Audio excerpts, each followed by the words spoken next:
Hello and what is going on today, guys? Tomcat here and welcome back to Forza Horizon 4. Now in this video we're going to be driving the new Rimac for the very first time, and I wanted to share my first experience of the car with you guys in the monthly rivals. So this is, we can't access it from there. I'm always weird about electric cars in Forza. It's always a strange thing, and being able to drive one is always a weird experience, right? It's always a weird experience. So it's the Astmore Heritage Circuit. We're gonna go ahead and get into this car, get onto this track, and see what it's actually like to drive. Now, keep in mind, I'm using manual with clutch. So manual with clutch is gonna be very weird because we all know that this car doesn't have anything at all similar to a manual gearbox.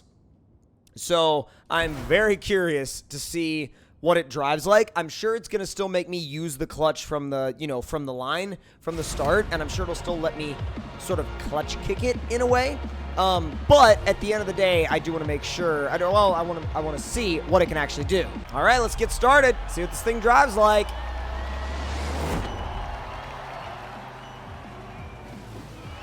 So there is a second gear. Are there only 2 gears? Correct. There are only 2 gears, and you still have to use the clutch. This is so strange. Yep. Okay, so you want to be in second. Oh, my God. Okay, this is so weird. And it's also strange because you have full torque, like, basically everywhere. So you're at 4,000 RPM or 10,000 RPM.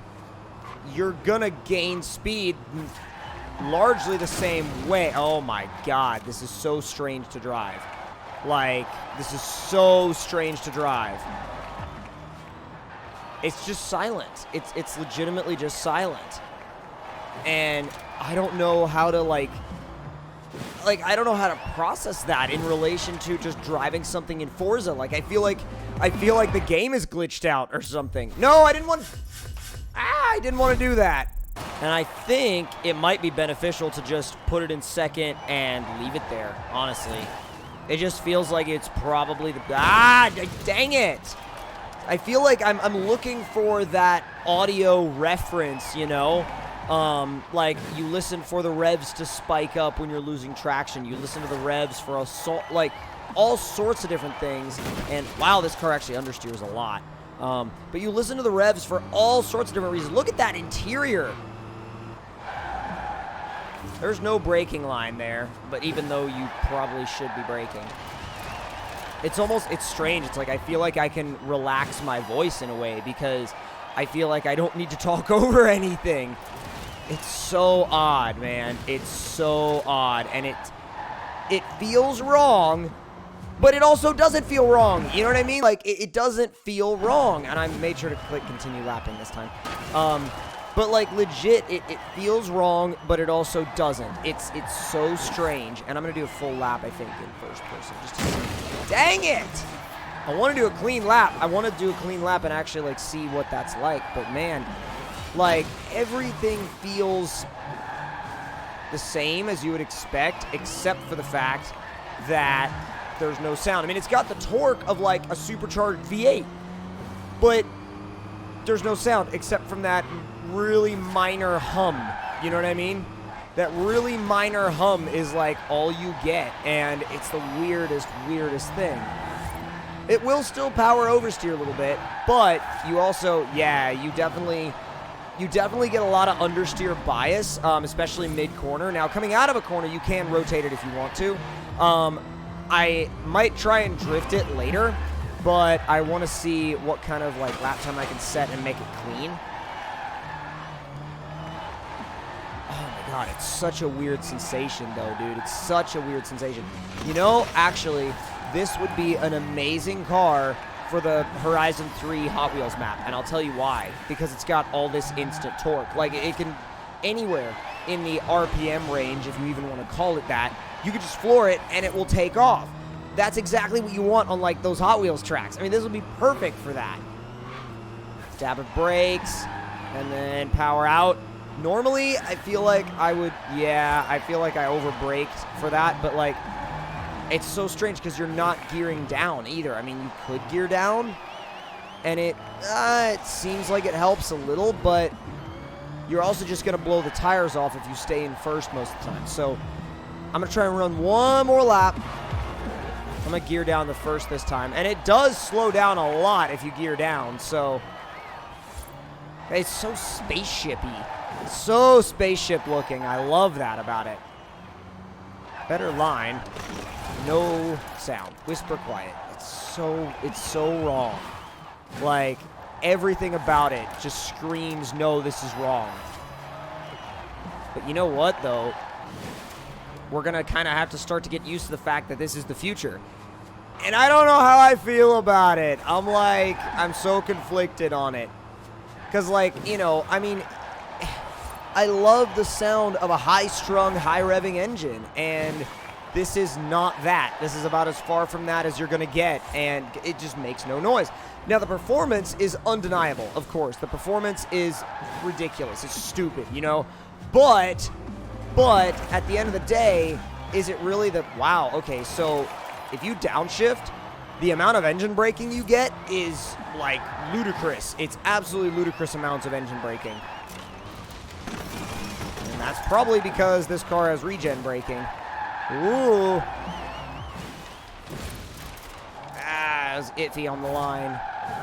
I will say it's kind of got this strange, almost relaxing sensation to it because you just kind of feel like you're driving an RC car around. You know, you literally just feel like you're driving an RC car around.